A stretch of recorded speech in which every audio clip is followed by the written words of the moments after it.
नमस्कार, जनता टीवी देख रहे हैं आप। मैं हूं आपके साथ वरुण गोयल। सरकार से आम जनता को क्या चाहिए? अच्छे स्वास्थ्य सुविधा, बच्चों के लिए अच्छे स्कूल, स्वच्छ पानी, बिजली, अस्पताल। इन मुद्दों को लेकर आम आदमी पार्टी एक बार फिर से हरियाणा के मैदान में कूद रही है। पंजाब में आम आदमी पार्टी स्कूलों को लेकर, अस्पतालों को लेकर मैदान में कूदी। गुजरात में भी उन्होंने जाकर स्कूल देखे। आम आदमी पार्टी इसी दिल्ली मॉडल की बदौलत हिमाचल प्रदेश में भी वोट मांगती हुई दिख रही है। वहां भी वो बताते हैं कि दिल्ली में क्या कुछ है। लेकिन जब बीजेपी का गुजरात का एक प्रतिनिधिमंडल दिल्ली आया, तब आम आदमी पार्टी ने कहा कि गुजरात से आए हुए बीजेपी प्रतिनिधिमंडल को हरियाणा के स्कूल अस्पताल भी देखने चाहिए, क्योंकि हरियाणा में बीजेपी जेजेपी गठबंधन की सरकार है। यानी कि वही मुद्दे, वही स्टाइल ऑफ पॉलिटिक्स जो आम आदमी पार्टी करती है, जो उसने पंजाब में किया, जो उसने यूपी में करने की कोशिश की, जो उसने गुजरात में करने की कोशिश की, जो आजकल वो हिमाचल में कर रही है, अब वही मुद्दा धीरे धीरे हरियाणा की ओर दिखाई दे रहा है। और उसी स्कूल अस्पताल को लेकर के जो आम आदमी पार्टी है वो सरकार पर हमलावर हो रही है। स्कूल पॉलिटिक्स का एक स्टाइल है, इस पर चर्चा करेंगे, लेकिन उससे पहले एक रिपोर्ट देखिए। अगर कोई आपसे पूछे कि सरकार से आपको क्या चाहिए, जाहिर है आपका जवाब होगा अच्छी सड़क, स्वच्छ पानी और बच्चों के लिए बेहतर शिक्षा। लोगों के इन्हीं मुद्दों पर राजनीतिक पार्टियां वोट मांगती हैं। आम आदमी पार्टी दिल्ली मॉडल को चुनावी रैलियों में खूब भुना रही है और लोगों से अच्छी शिक्षा के साथ साथ फ्री बिजली का वादा भी कर रही है। हरियाणा में भी आम आदमी पार्टी इन्हीं मुद्दों पर वोट मांग रही है। लेकिन सियासत इस बात पर और तेज हो गई कि गुजरात से बीजेपी प्रतिनिधि मंडल दिल्ली के स्कूल को देखने आया था, जिस पर हरियाणा आम आदमी पार्टी ने तंज कसा। साथ ही कहा कि दिल्ली के स्कूल तो फेमस हैं। बीजेपी प्रतिनिधि मंडल से अनुरोध है कि वो हरियाणा के स्कूल की दशा को भी देख लें।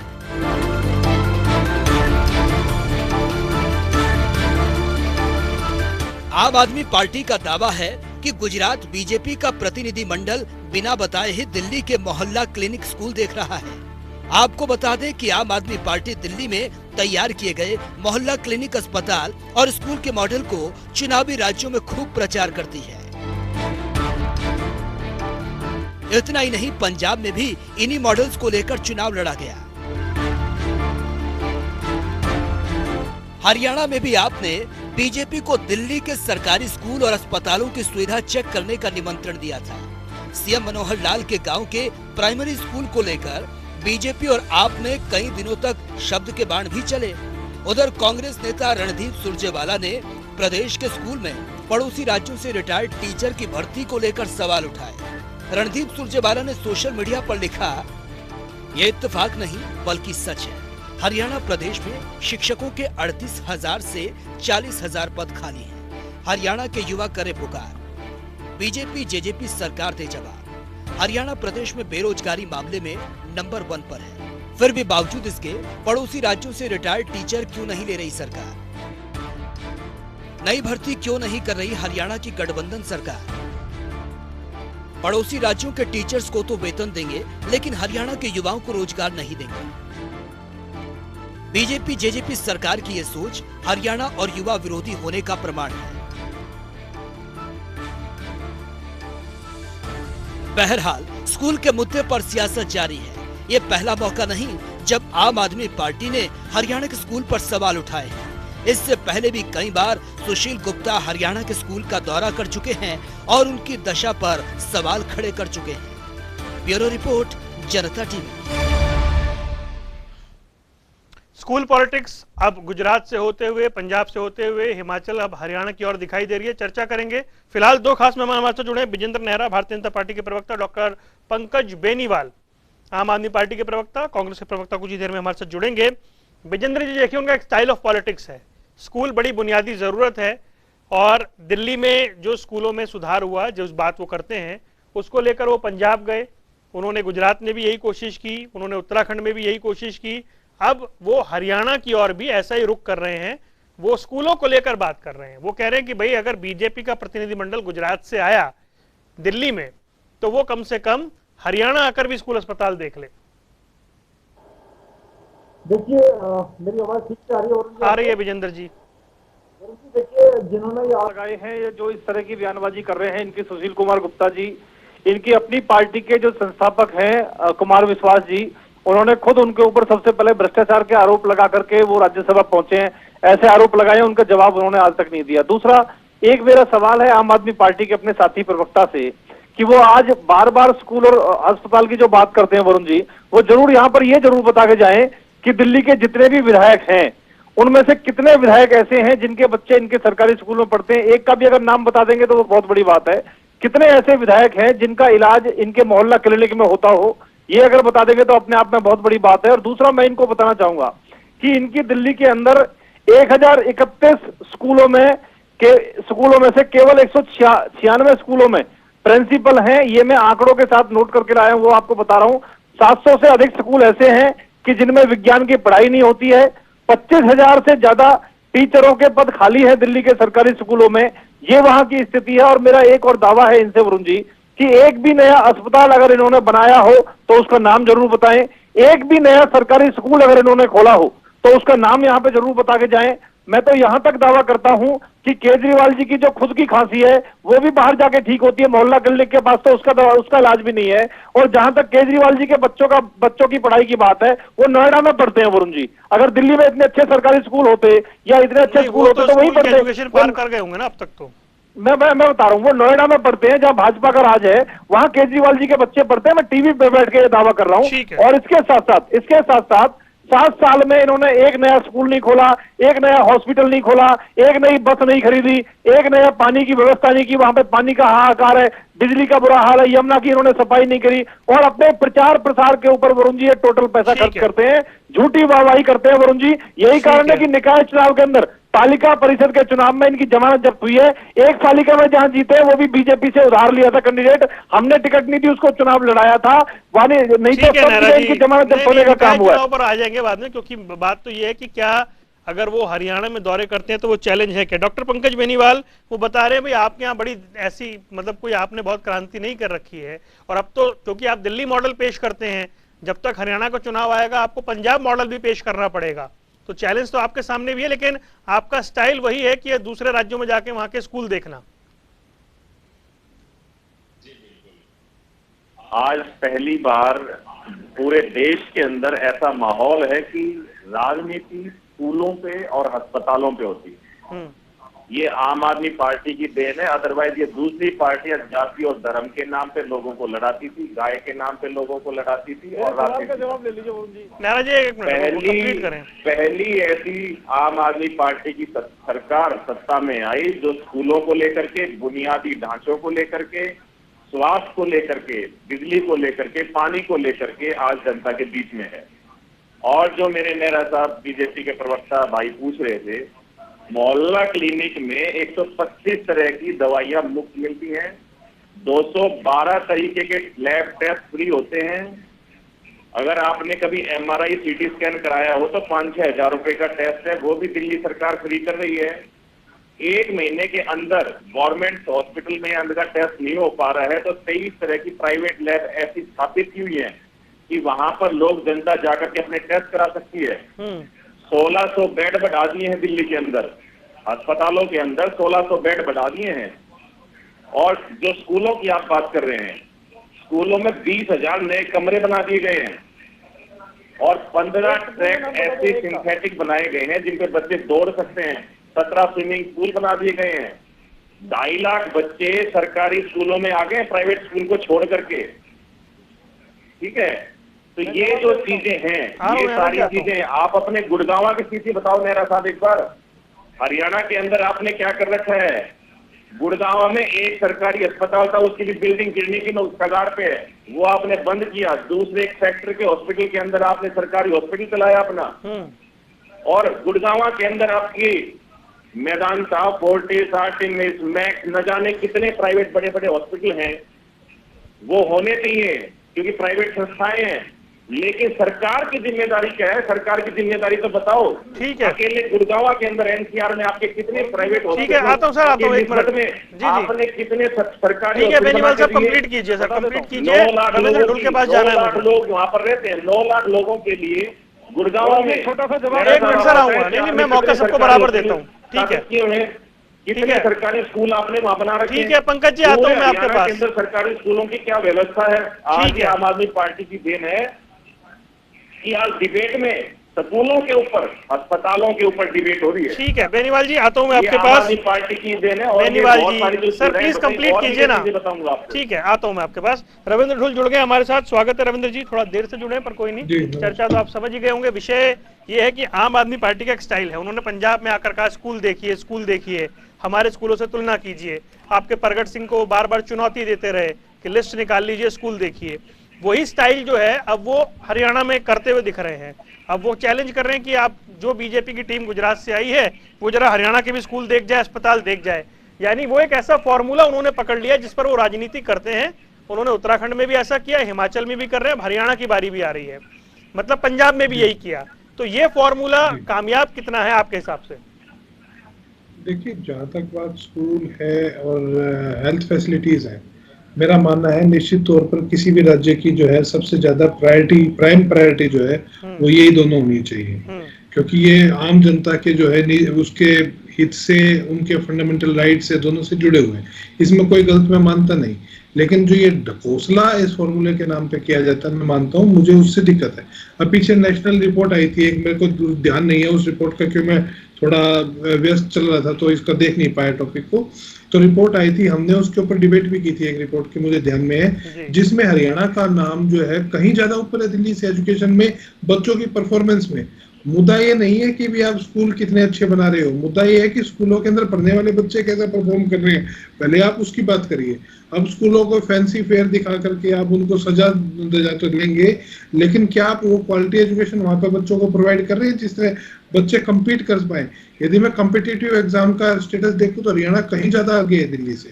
मैं कहता हूं कि स्कूलों के ऊपर जो है अस्पतालों के ऊपर डिबेट होनी चाहिए, इस चीज से मुझे कोई भी दिक्कत नहीं है, लेकिन मैं मानता हूं कि हरियाणा दिल्ली से कहीं ज्यादा आगे है। यदि अब स्कूलों की स्थिति देखेंगे, चाहे सरकार किसी की भी हो, मैं उसके ऊपर राजनीतिक टिप्पणी मैं नहीं करूंगा जी। लेकिन ढुल साहब, लेकिन मतलब मैं तो वो कह रहा हूँ, वो जो स्टाइल ऑफ पॉलिटिक्स है उसमें वो कामयाब हो जाते हैं ये माहौल बनाने में कि देखिए हमने स्कूल बनाए हैं। हालांकि मैंने डॉक्टर पंकज बेनीवाल से पूछा कि जब हरियाणा के चुनाव आएंगे तब दिल्ली मॉडल नहीं, आपको पंजाब मॉडल भी दिखाना पड़ेगा। जी बिल्कुल, निश्चित तौर पर दिखाना पड़ेगा। और पंजाब मॉडल तो यहाँ पे शुरुआत में देख लो, आप बाई इलेक्शन हार गए लोग, समझिए कांग्रेस के खिलाफ तो एंटी इनकम्बेंसी थी, लेकिन आम आदमी पार्टी के मुख्यमंत्री पद के मुख्यमंत्री है जो उनकी ग्रे सीट है उसके ऊपर आम आदमी पार्टी आ रही है। वहाँ पे कॉन्फिडेंस, पब्लिक कॉन्फिडेंस ये खो चुके हैं, और वहाँ का पब्लिक कॉन्फिडेंस की और वहाँ की जो परफॉर्मेंस हरियाणा के ऊपर निश्चित तौर पर आएगी, इस बात को हम मान करके चल रहे हैं। दिल्ली की राजनीति अलग है। दिल्ली की तो क्या है, दिल्ली तो एक प्रकार से फुल स्टेट भी नहीं है, वहाँ पे तो चीफ मिनिस्टर हो या मंत्री हो, वो कुछ नहीं, पार्षद के बराबर चुनाव में मानता हूँ, इससे ज्यादा वहाँ पे चुनाव नहीं है दिल्ली के अंदर। लेकिन Punjab Haryana full flash state है। पंजाब की आज जो है ये बात अगर शिक्षा की करेंगे तो इनको कानून व्यवस्था की भी करनी पड़ेगी। कानून व्यवस्था पंजाब में इनके बिल्कुल पूरी तरह से कंट्रोल से बाहर है, उसके ऊपर इनकी जिम्मेदारी बिल्कुल पूरी तरह से जनता पूछेगी। आप फुल फ्लैश स्टेट के अंदर कानून व्यवस्था की भी बात करेंगे, आप एजुकेशन की भी बात करेंगे, आप हेल्थ की भी बात करेंगे, आप पंचायत की भी करेंगे, आप विकास की सब चीजें की बात करेंगे। केवल दो चीजों के ऊपर नहीं आ सकते। इसी कहानी उत्तराखंड में फ्लॉप हुए, इस बात को समझिए कि उत्तराखंड में क्या फ्लॉप हुए हैं, इसलिए फ्लॉप हुए हैं क्योंकि ये जो वहां के जो बेसिक मुद्दे हैं उनमें केवल ये दो मुद्दे नहीं है, बाकी मुद्दे भी हैं। आपको हर चीज के ऊपर चर्चा करनी पड़ेगी। फिर आपको ये भी बताना पड़ेगा पंजाब के अंदर क्यों इतना बुरा हाल है, वहां पर आपकी जो इसका कानून व्यवस्था का, इसका उत्तर कौन देगा? इसका उत्तर इनसे लिया जाएगा। ठीक है जी। मैं एक मिनट आपको रोकना चाह रहा हूँ। सुशील गुप्ता जुड़ गए, राज्यसभा के सांसद हैं और आम आदमी पार्टी के हरियाणा के प्रभारी हैं। सुशील जी बहुत बहुत स्वागत है आपका जनता टीवी पर। नमस्कार नमस्कार। सुशील जी, सवाल ये है कि जो गुजरात से टीम दिल्ली आई, आपने उन्हें सलाह दे दी कि एक बार हरियाणा का भी दौरा कर लें, ऐसा कहने की जरूरत क्यों पड़ी? क्योंकि हरियाणा को बीजेपी चला रही है पिछले काफी समय से जी। हरियाणा के अंदर स्कूलों का बहुत बुरा हाल है, कहीं पे जानवर बांधे जा रहे हैं तो कहीं पे एक भी अध्यापक नहीं है। 2012 से इन्होंने एक भी पीआरटी टीचर भर्ती नहीं किया है, पीजीटी की वैकेंसी खाली है। स्कूलों की व्यवस्था बहुत खराब हो चुकी है, इंफ्रास्ट्रक्चर बहुत खराब है। हमने काफी पिक्चर्स पहले दिखाई भी थी, हमारे दिखाने पे शायद ये ना माने गुजरात के लोग देखे तो शायद हरियाणा वालों को भी ये लगे कि हाँ अब स्कूल सुधारने जरूरी है जी।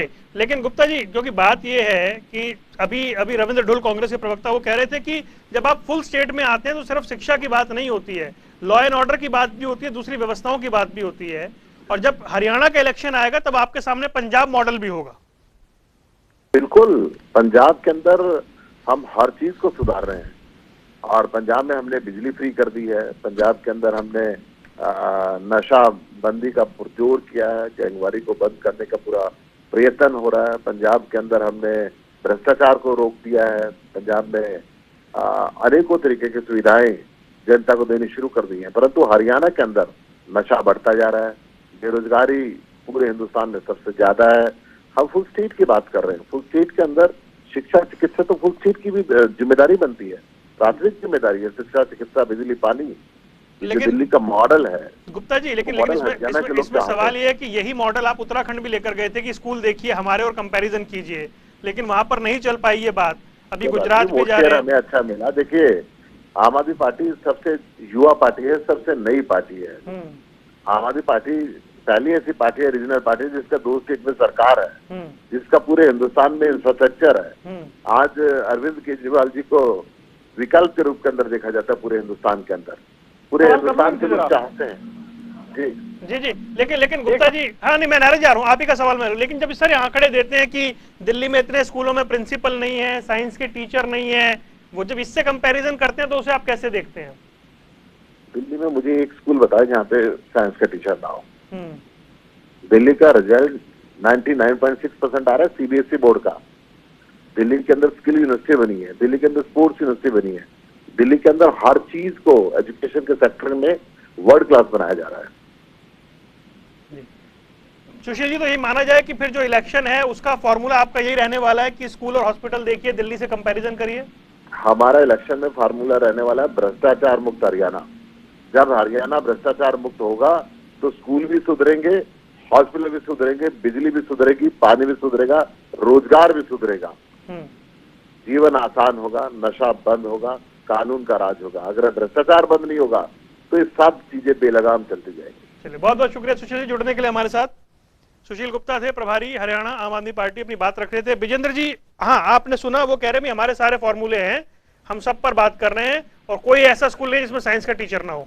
वरुण जी, आपने मुझे सवाल नहीं करने दिया। नहीं, वो इसलिए कि देखिए आपके साथ हैं प्रवक्ता, वो मैंने उनसे स्पेशल टाइम लिया था डिबेट में जोड़ने के लिए। मैंने आपको बताया कि मैं टीवी पे बैठ के आंकड़ों के साथ जो नोट करके लाया हूँ, दिल्ली के अंदर 700 स्कूल ऐसे हैं जहाँ विज्ञान की पढ़ाई नहीं होती है। दिल्ली के अंदर 1031 स्कूलों में से सिर्फ 196 स्कूलों में प्रिंसिपल है और दिल्ली के अंदर 25,000 टीचरों के पद खाली है। मैं आपके बीच में नहीं बोला था टोपी वाले भाई साहब, नहीं ना टोपी मत दिखाइए यहाँ, नहीं बीच में नहीं बोलिए।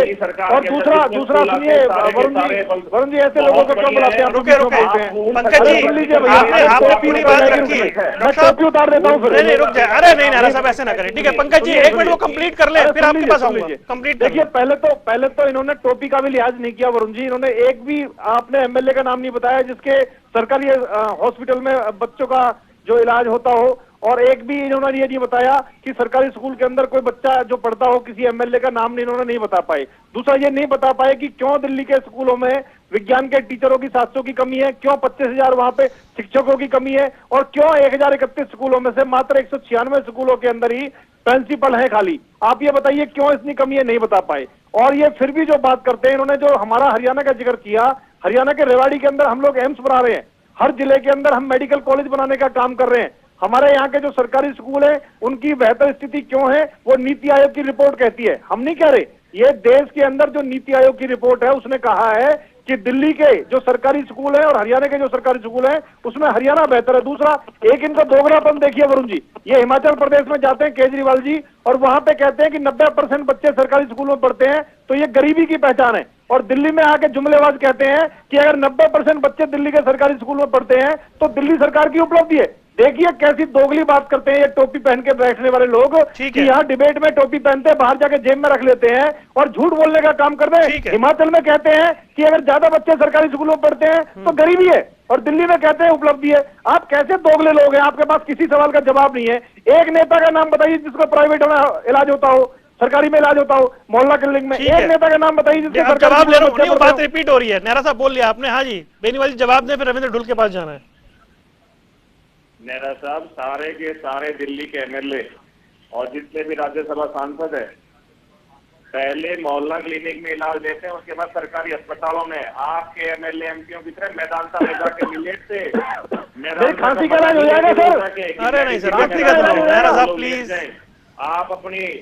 आप अपने एमएलए एमपीओ को देखिए कहाँ जाकर कोई इलाज लेते हैं। मैक्स 40 से नीचे नहीं रुकते, मैदानता से नीचे नहीं रुकते वो लोग। मोहल्ला क्लिनिक में खांसी का इलाज हो जाएगा सर। रोहतक में इलाज लेता हो बता दो। आपने बात की रिवाड़ी में एम्स बना रहे हो आप लोग। केजरीवाल जी की खांसी का इलाज करवा लीजिए मोहल्ला क्लिनिक में। के लिए लोगों ने धरने दे दिए, उसके आप केजरीवाल जी की खांसी का इलाज करवा लीजिए मोहल्ला क्लिनिक में। ठीक है, रुक जाए एक बार, रविंद्र ढुल के बाद चलो, दोनों रुक जाए, दोनों रुक जाए। मैं इसमें इस चर्चा, रविंद्र ढुल आपने सुना अभी जो प्रभारी थे क्या कुछ कह रहे थे। डॉक्टर साहब रुक जाए एक मिनट प्लीज, डॉक्टर साहब आ जाऊंगा मैं आपके, रुके एक मिनट रुके, बेनीवाल साहब रुक जाए। रविंद्र ढुल वो आपने सुना, वो कह रहे थे कि भाई क्योंकि स्कूलों की दशा बहुत खराब है, उन्होंने वही बात दोहराई। हालांकि हमने सब कुछ पूछा, वो कह रहे हैं ऐसा नहीं है कि दिल्ली कमी है, लेकिन वो मान रहे हैं कि पंजाब मॉडल भी उन्हें दिखाना पड़ेगा और वो उसके लिए तैयार हैं, यानी फुल स्टेट के लिए उनकी तैयारी है। लेकिन बिजली या स्कूल या अस्पताल बहुत बुनियादी बेसिक नेसेसिटी है और इस पर वो चुनाव लड़ते ही हैं। मैं कह रहा हूँ, देखिए ये एक अच्छी प्रथा है, इसको मैं मानता हूँ कि इस तरह की चीजों के ऊपर, बुनियादी समस्याओं के ऊपर चुनाव लड़ने चाहिए। हम कहीं ना कहीं डिल्यूट हो जाते हैं हमारी चीजों से। कानूनी व्यवस्था भी उसके अंदर शामिल रहेगी, आपकी एजुकेशन भी, ये सभी चीजें शामिल रहेंगी, सबके ऊपर इनको चुनाव लड़ना चाहिए। यदि हम दिल्ली की बात करेंगे तो मैं तभी कह रहा हूँ कि हाफ स्टेट है और दिल्ली के अंदर जो बहुत ज्यादा, आप ये देखिएगा, नेशनल असेसमेंट सर्वे की बात करा था मैं, एनएएस सर्वे के अंदर हरियाणा जो है दिल्ली से कहीं आगे है, पंजाब भी बहुत आगे है। मतलब एग्जिस्टिंग पंजाब, मतलब कि जब तक इनकी सरकार नहीं बनी थी, नेशनल असेसमेंट सर्वे जो भारत सरकार का जो सर्वे है उसमें हरियाणा और पंजाब दोनों दिल्ली से आगे। तो दिल्ली में इतने लंबे समय से सरकार होने के बावजूद भी, इतना ज्यादा प्रपंच रचने के बाद भी, मतलब आप समझिए प्रपंच क्यों, क्योंकि आप प्रचारित ज्यादा करते हैं। प्रचारित करना केवल अखबार में ऐड देने मात्र से काम नहीं चलता, बेसिक बुनियादी सुविधाएं वहां पे देनी पड़ेगी। 2-3 स्कूलों की फोटो खींच करके मीडिया में प्रचारित कर दिया, उनको सोशल मीडिया पे प्रचारित कर दिया, 1-2 डिग्निटरीज को घुमा दिया, इससे एजुकेशन नहीं मिलेगी। यही कारण है कि एनएएस के अंदर जो कि बेसिक स्टूडेंट्स का रिपोर्ट कार्ड है, जैसे स्टूडेंट्स परफॉर्म करते हैं उसमें हरियाणा भी आगे है, पंजाब भी उसमें आगे है दिल्ली से। तो आप बताइए कि सिर्फ स्कूलों में फैसिलिटी दी है या कि स्टूडेंट्स की परफॉर्मेंस भी बढ़ी? स्टूडेंट की परफॉर्मेंस कब बढ़ेगी? जब आप एक्चुअल में चीजों को ठीक करेंगे, ना कि उनको ठीक प्रचारित करेंगे। पंजाब का देखिए पूरा बजट है इनका, पूरा डीपीआर का इन्होंने बजट इसको बढ़ा दिया, इतना बढ़ा दिया, अभी दिखाने का प्रचारित करेंगे पंजाब में ऐसा हो गया वैसा हो गया। कुछ भी बदलाव नहीं हुआ है, केवल एक चीज बदली है, वो ये कानून व्यवस्था खराब हुई है। ठीक है, डॉक्टर बेनीवाल जवाब दें, उसके बाद मुझे एक सवाल और लेना रविंद्र ढुल से। आ रहा हूँ नायरा जी, आ रहा हूँ। बेनीवाल जी जवाब दें। ढुल साहब और नेहरा साहब शायद दिल्ली के सरकारी स्कूलों में और सरकारी हॉस्पिटलों में मोहल्ला क्लिनिक देख के नहीं आए हैं। जो बीजेपी की गुजरात से टीम आई है, मेरा निवेदन है कि नेहरा साहब और ढुल साहब भी उस टीम के साथ जाकर के दिल्ली के सरकारी स्कूल और सरकारी हॉस्पिटल मोहल्ला क्लिनिक का दौरा करें। जब जाके आपको समझ में आएगा कि बेसिक चीजें क्या होती हैं। कल से ढुल साहब, कल से 1 तारीख से पंजाब के अंदर 300 यूनिट बिजली फ्री हो जाएगी। ये अरविंद केजरीवाल की सरकार है, भगवंत मान की सरकार है, आम आदमी की सरकार है, जो बेसिक मुद्दों पे काम करती है। सरकारी स्कूल क्यों अच्छे होने चाहिए? सरकारी स्कूल इसलिए अच्छे होने चाहिए कि हमारे बच्चों का भविष्य बने, देश का भविष्य बने। आपने, बीजेपी ने, कांग्रेस ने, जेजेपी ने, इनेलो ने, सब ने मिलकर के हरियाणा के सरकारी स्कूल का जो हाल बनाया है वो हरियाणा के सामने है। जो अस्पतालों का जो आप लोगों ने हाल बनाया है वो भी पब्लिक के सामने है। बिजली के कट 12-12 घंटे, 14-14 घंटे, 24-24 घंटे बिजली नहीं आती। दिल्ली के नजदीक गुड़गांव है, गुड़गांव के अंदर बिजली नहीं आती। तो आप लोग किन मुद्दों पे लड़ाई लड़ रहे हैं? हम तो कह रहे हैं बेसिक चीजें हैं। बिजली चाहिए ही चाहिए जीवन यापन करने के लिए, पानी चाहिए ही चाहिए, पढ़ाई चाहिए हमारे बच्चों को आगे निकलने के लिए। ठीक है, नेहरा साहब आ रहा हूं, एक सवाल। ठीक है बेनीवाल जी, बात आ गई आपकी। एक सवाल मैं, ठीक है, एक बात रविंद्र ढुल से लेनी है, वो जिसका जवाब विजेंद्र नेहरा देंगे। रणदीप सिंह सुरजेवाला ने खबर को कोट किया है जिसमें ये कहा गया है कि जो टीचर्स की कमी है हरियाणा में, उसको फिल करने के लिए दूसरे राज्यों के रिटायर्ड टीचर पढ़ा सकेंगे, ऐसा एक खबर कोट हुई है और उस पर पोर्टल खुलने जा रहा है। उस पर भी एक तरह से रणदीप सिंह सुरजेवाला कह रहे हैं कि भाई अपने यहाँ पर बेरोजगारी और दूसरी स्टेट से लोग लाने पड़ रहे हैं, मतलब टीचरों की फिर भर्ती कैसे की जाए? जी बिल्कुल, देखिए मेरे से पूछ रहे हैं जी वरुण जी जी, जी आप जी, आपसे नारा पूछ जी रहा से? हूँ, डुल साहब पहले आप मेरे बताएं। से जी जी जी, कांग्रेस कांग्रेस के सभी नेताओं ने उसको को ट्वीट किया है, मैंने भी किया है कहीं ना कहीं।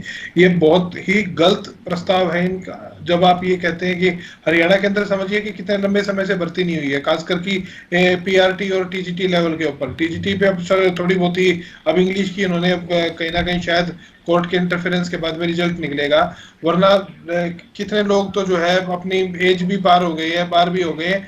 आज आप हरियाणा के अंदर बेरोजगार इतने ज्यादा मिलेंगे हमारे को, जिन्होंने एचटेट भी क्लियर कर रखा है, सीटेट भी क्लियर कर रखा है, उनके लिए नौकरियां नहीं है इनके पास, बाहर से इंपोर्ट करके लाएंगे। कहीं ना कहीं मैं इसको बिल्कुल गलत मानता हूं। रिटायर्ड टीचर भी यदि आपको एम्प्लॉय करना, पहली बात तो करना नहीं चाहिए क्योंकि उनके पास पेंशन है।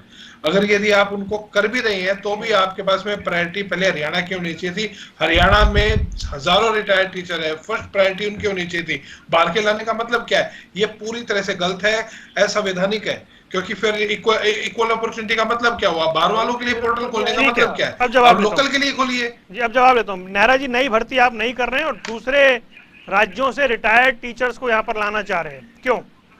वरुण जी देखिए, एक तो पहले अभी हमारे जो बेनीवाल साहब ने कहा कि वह दिल्ली में जाना चाहिए, तो मैं उनको बताना चाहूंगा कि गुजरात भाजपा के जो नेता है वो सोनिया विहार, जीरो पुस्ता और चौहान पट्टी स्थित में जो इनके मोहल्ला क्लिनिक है, वहां पे उन्होंने जाके देखा। जो कागजों में मोहल्ला क्लिनिक है, लेकिन जमीन स्तर पे अगर जाके देखा तो वहां पे मोहल्ला क्लिनिक नहीं है। मैंने नाम लेके बताया, बेनीवाल साहब आप चेक करा लेना।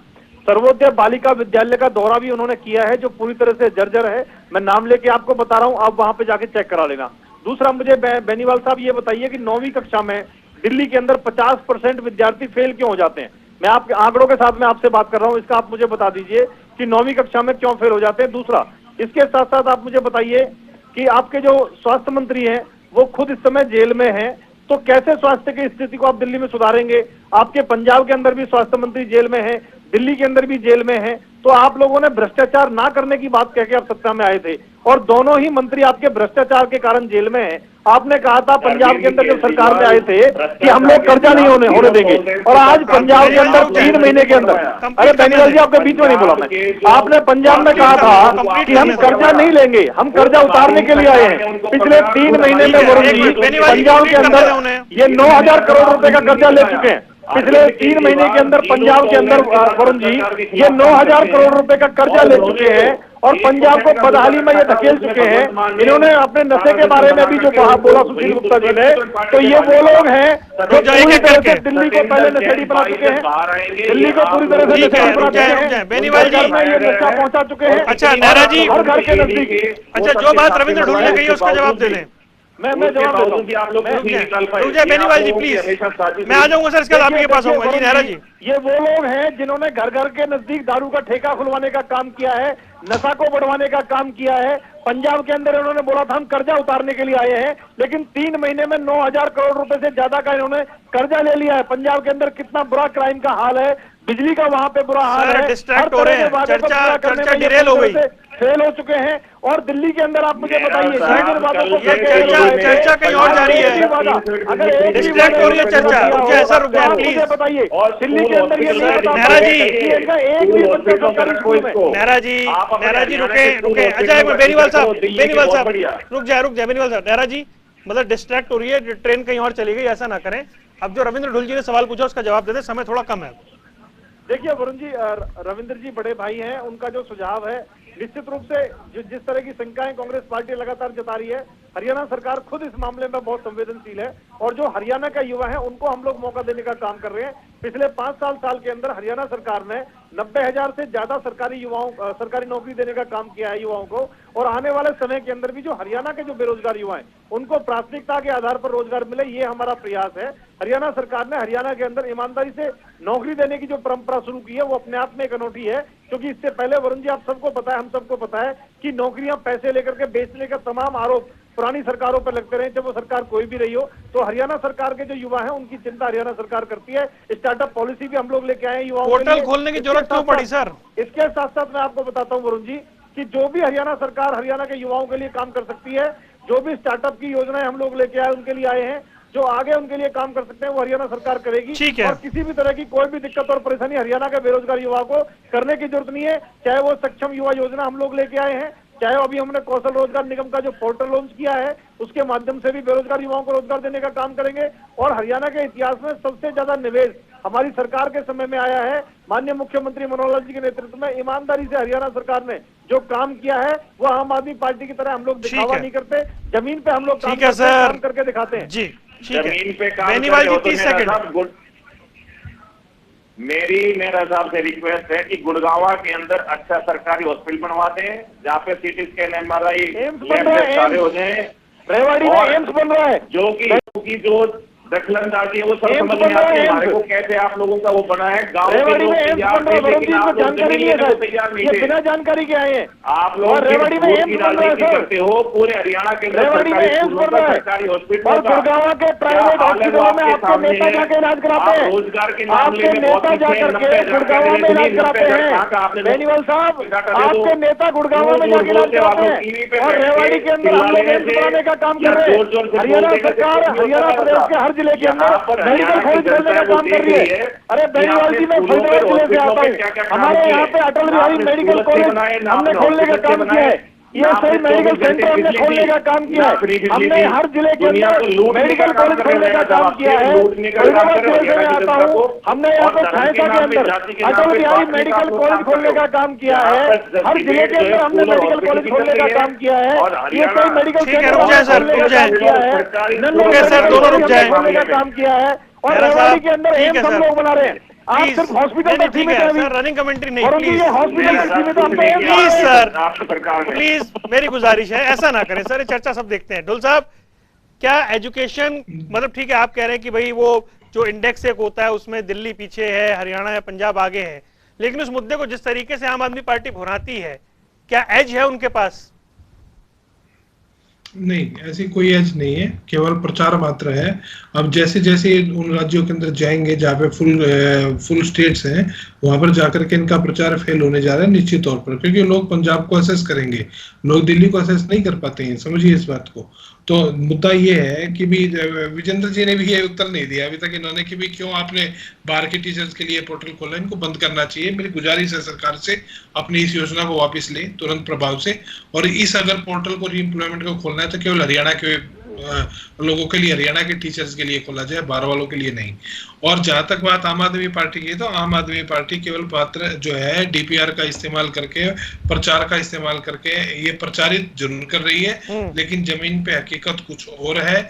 हर जगह हर एक बड़ा स्टेट दिल्ली से आगे है एनएसए की रिपोर्ट में, जो कि स्पष्ट तौर पे ये बताता है कि दिल्ली एजुकेशन फैसिलिटीज में कहीं ज्यादा पीछे है।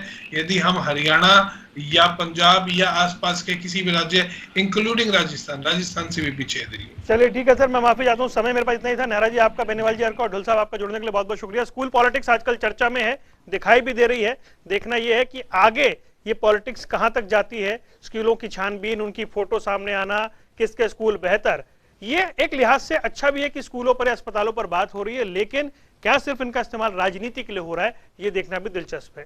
यहाँ रुकने कुछ देर के लिए, खबरों का सिलसिला लगातार जारी है।